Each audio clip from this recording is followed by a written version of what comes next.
The Audio Missile Podcast is back. What's up, Cordell? How you doing? Oh, Merry Christmas. Merry Christmas. Yes, Christmas is here. Hopefully everybody gets whatever they want except the COVID-19. Right. No one wants to get sick for the holidays. That sucks. Since they kind of shut Christmas down this year, we thought it was going to be uneventful, but whoa, that bombing, my boy. Yeah, there was a Christmas bombing on Christmas morning, and apparently he wasn't targeting people, I guess, because there was some kind of message blaring from what I've seen on the news. Yeah, well, I'll tell you what happened. In the middle of the night, a guy parked an RV around 2 in the morning, 2:22, they're saying to be exact. He parked an RV, and next thing you know, around 5:30 in the morning, there's gunshots. Yeah, some lady on the news, actually more than one, like 3 people, a lady and 2 people, said they've heard 4 to 5 gunshots at 5:30 in the morning. Which woke them up, and then from there they heard a strange voice on a loudspeaker coming from an RV downstairs saying, evacuate the area. You have like a countdown. This RV will explode. So, what do you think the gunshots were? Do you think he wanted to get people's attention and shot the gunfire, or were the gunshots somebody killing that guy and leaving him in the RV as a patsy? That's what I'm saying. Because everyone's just saying but there's surveillance cameras right there, right? They could see what was going on. Well, there's a lot to the story. So here's what happened. The voices are going off. So the voices on the loudspeaker, most likely text-to-speech simulator, that was one of AT&T's trademark natural voices from the Wizard software. And the voices are saying the name is Crystal. It's one of their trademark voices. And there's even theories out now about that silly voice that woke everybody up. The people are saying that if you play it backwards, it says Merry Christmas and crazy shit. I heard it gives you a good recipe for a carrot cake. Yeah, something you never know with this stuff, bro. Well, because there's lots of conspiracies going wild with this stuff. But his name, Anthony Quinn Warner, his boss, our former boss, called the FBI and said, hey, I recognize that guy. He does IT work for me, for my computer stuff and internet stuff. And he's a very mellow guy. He said the only thing he'd like to say is that he likes to go camping. Okay, well, he doesn't do crazy things in front of them. Maybe we're out there where he goes camping in the middle of nowhere. That's where he does all his crazy shit. Yeah, that's what I'm saying. He practices that shit, huh? And just so people know, this is all new and fresh, so things could change. Okay? Speculations. This is just what we know up to this point. So something could change in a couple of days. So just so you know, this is what we know up to the moment. Because it all seems kind of convenient that they're saying, well, he did it because he's protesting 5G, and the neighbors are saying he was an oddball. That's what the FBI said. It was some kind of 5G paranoia. Which is pretty convenient right away, but there was 41 businesses destroyed, a lot of property damage, maybe 3 people were injured. They're saying they found his DNA. Luckily, no one was really hurt. Did you hear about the second RV? Yeah, someone was playing the same message, I guess. At a convenience store. But that was just a guy being a dick. And it was a box truck with an older gentleman with a minor. And the cops pulled him over on Lebanon off of Highway 231. And we haven't heard what's happened because of that. We're thinking maybe that was just a dude, pumping his radio, pumping the sound of that stuff loud. And it scared people. Or maybe you think it's funny, like you play that same message, You find one of those voices, they're easy to find. And you just type what it wanted to say and it repeats it. Sure. So he was probably just playing the message, being funny. Well, and so people are saying that, people talking about terrorism or ideological stuff, domestic terrorism, what have you. The dude seems like he went out of his way to not hurt people. Went off, blasted off shots to wake him up, had a message counting down, stay away. It was like he was after the building. That might have been true. So I'll tell you a little more about the building itself. And it's a pretty iconic building. I actually know about the building because, the Monolith stuff we talk about. Yeah, we've been talking a lot about Monoliths. It's pretty interesting, the story behind the building, a lot of stuff. So what we do know is the outside of the building does have AT&T smart poles. And AT&T smart pole is a technology they developed which has surveillance. It has speakers on it, which could have been doing the talking. Just saying, throwing that out there. Yeah. It does that in situations. It can help tell people to evacuate. It does Wi-Fi charging. So what you're saying is that they're so modern they could detect. They read the air around it, and they could smell a bomb. And tell people to evacuate. That there's people that are claiming that too. Okay. I'm just saying with that building and AT&T comes a lot of proprietary technology and patents that they've invented. That's one of them is those smart poles. Next, we know that inside the building was called FirstNet Response System. And they own that AT&T as well. And that's what first responders use, the 911 people around, even in North Carolina, different states you were telling me around there, people couldn't even call 911. Yeah, they knocked down the service for the surrounding area. No, so it's all interconnected, the hub there. Also as well, AT&T just recently partnered with somebody called American Tower Corporation, which is the largest owner of wireless towers in the United States. And the contract specifically is for something called Space Mobile, which is building a low Earth orbit 5G satellite network, which instead of the cell towers on the ground, it's going to be a system of satellites around the planet using 5G. They're saying There could be some kind of spy program running right there. That's funny that you say that because now that American Tower Corp is part of the space wars with Musk and Bezos, we talked about that in one of our videos.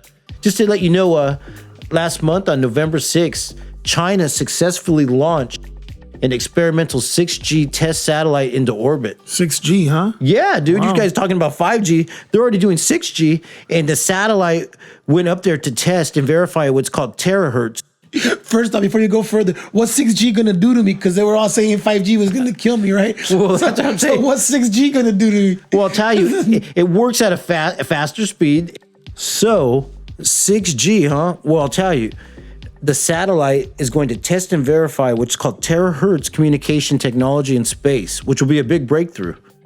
It's going to be much faster than 5G. The new phones will utilize what's called N-polar or HEMT technology, which is high electron mobility transistors. I'm telling you, they're already moving into new areas. And so also, AT&T, there was already some reports and stuff came out, and people were wanting to protest and sue them over it's called the Room 641A, which is AT&T partnering with the NSA to do surveillance on Americans. That makes more sense right there. Yeah, and people are saying, well, maybe that building had one of those rooms in there, or surveillance hubs. Well, you said they has towers, right? 617 feet tall. It's the tallest building in Tennessee. People call it the Batman building because of those silly towers on top. It's located at 333 Commerce Street. It's 33 stories tall. And the architecture firm behind it is very interesting, my boy. I'm just saying, look it up. We won't talk about them now. And you said it got hit by lightning, right? One of those towers? Yeah, well, it's so tall, got struck by lightning, right? And the weird shape, and they asked the architect about the shape, and he said, well, the unique monolith type kind of shape is there for structural and wind-related reasons, because it's one of the tallest buildings. And at the top of it, like you said, those twin towers with the arch between. And, and they asked him about those towers. And he said, well, inside the towers, he housed electrical and radio equipment. He was thinking of putting TV stations in there. But for some reason, he never leased it out to nobody. And so up in those towers sitting is electronical and broadcasting equipment. Yeah, so like broadcast. So in 2016, it was hit by lightning. So it's either metal or it hit the metal inside of it, right? Yeah. And what's funny, people call it the Batman building. He embraced it. And he has Batmobiles sometime pull up there, and he does events and promotions with the Batman kind of imagery, But good. He's smart. In that little area, there is a lot of stuff going on. So look, if you just go right down the street, it's called Centennial Capitol Park. It's laid out with weird monoliths, occult designs, and it even has its own Parthenon. From ancient Greece. Have you ever seen Ancient Aliens on History Channel? Yeah, I have. Yeah. Well, the dude who produces it, William Henry, he leads a tour to that park there, right there underneath the monoliths. And what he says, he calls it Stargate Park. In part of his tour highlights, what he says is that you can discover how Nashville is connected to the Holy Grail of the Bible, the connection between the Centennial Mall and the Rod of Miracles used by Jesus, and Nashville's future role in the spiritual development of humanity. So is he getting paid by the local church or what? No, this dude is into some stuff that he gets paid by ancient aliens. What are you talking about, my boy? Didn't you tell me he said the Holy Grail was buried there? I'm just saying, dude.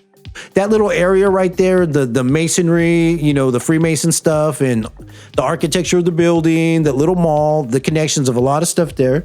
I'm just saying there's more to the bombing you guys can look into later. But on a lighter note, Did you hear about that gingerbread monolith in San Francisco? Yeah, I read about that.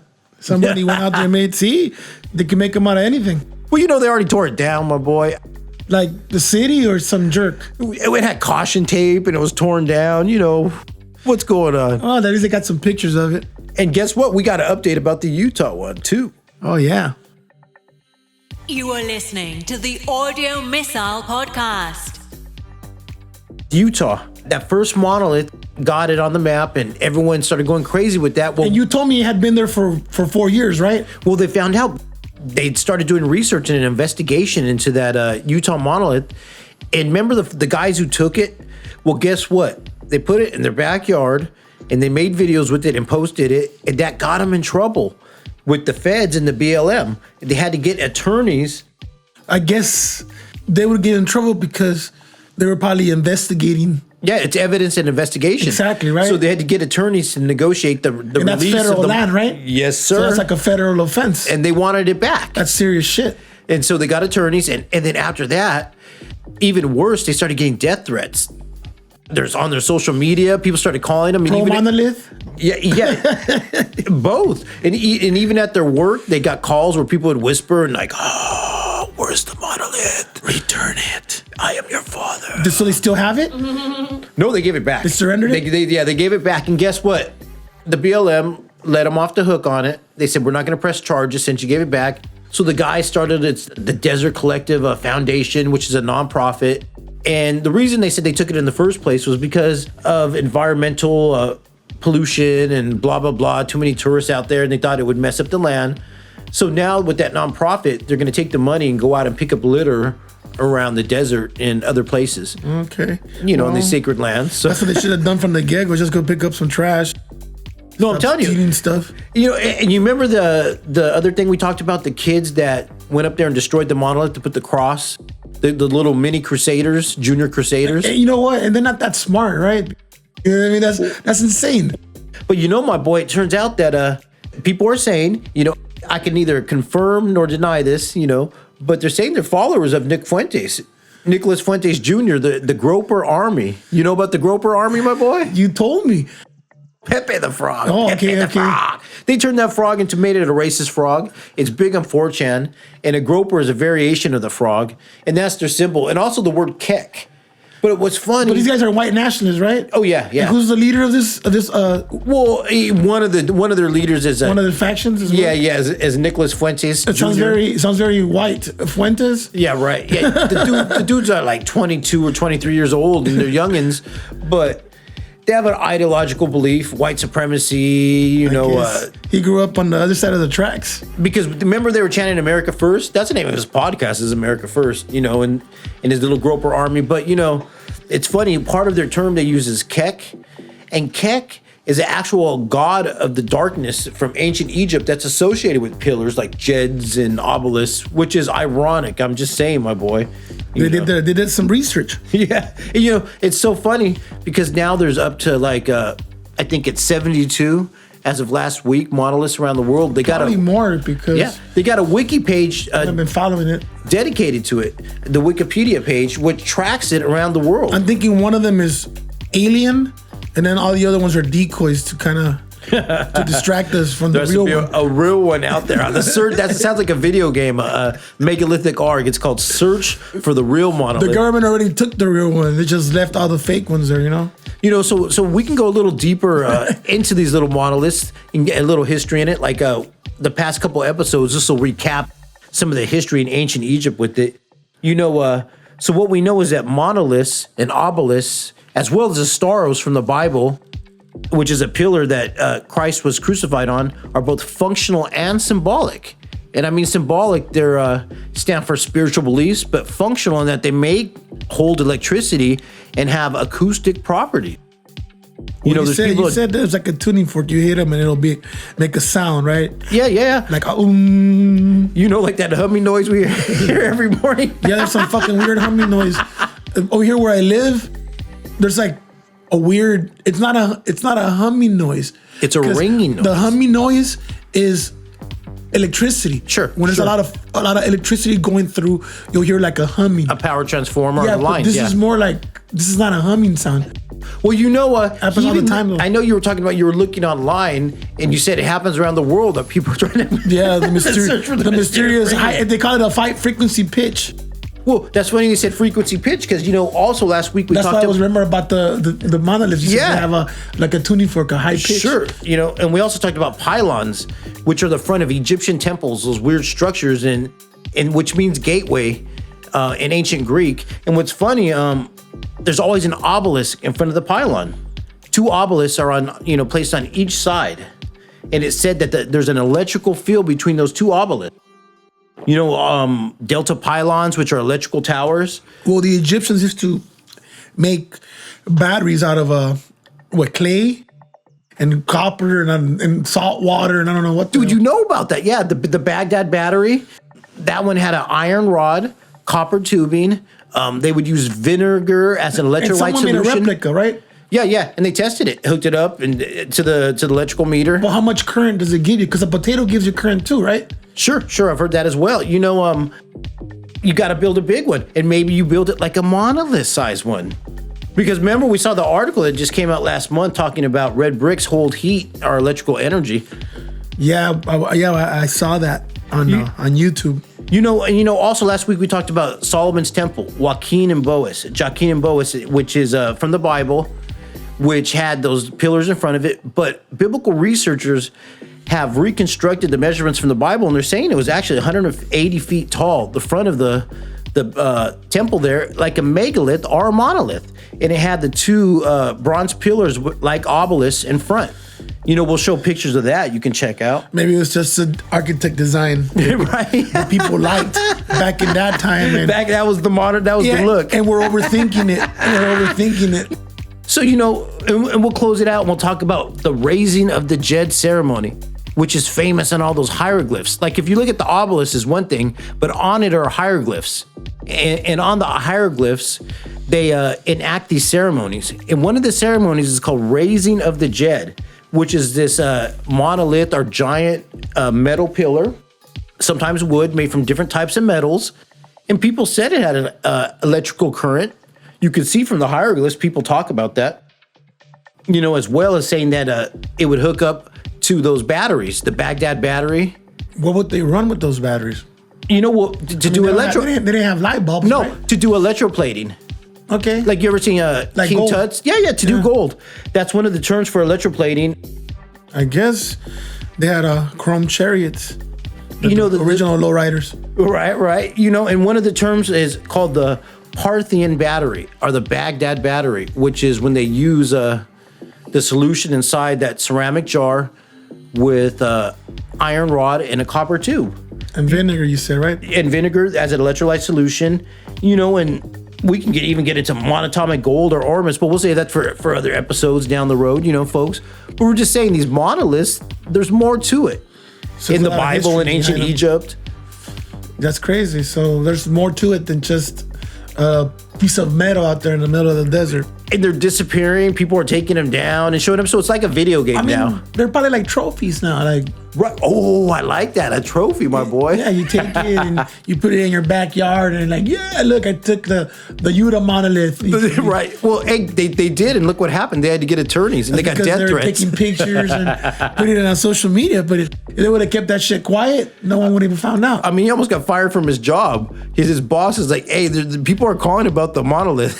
Yeah, we got that's fucking crazy. Death threats? Yeah, that's crazy. Well, people have 2 different sides. And so for people, the monoliths become a political statement, an evangelical statement. Like, that's a symbol of the devil, or that's it's a symbol of God, or it's funny. Well, that's money's supposed to be a symbol of the devil too, but they don't have a problem taking that. Oh, so folks, remember to like and subscribe and leave some comments below and take a picture if you find one of these monoliths. Yeah, put a comment if you see a monolith somewhere that no one has reported on yet. Put a comment, maybe we'll go check it out.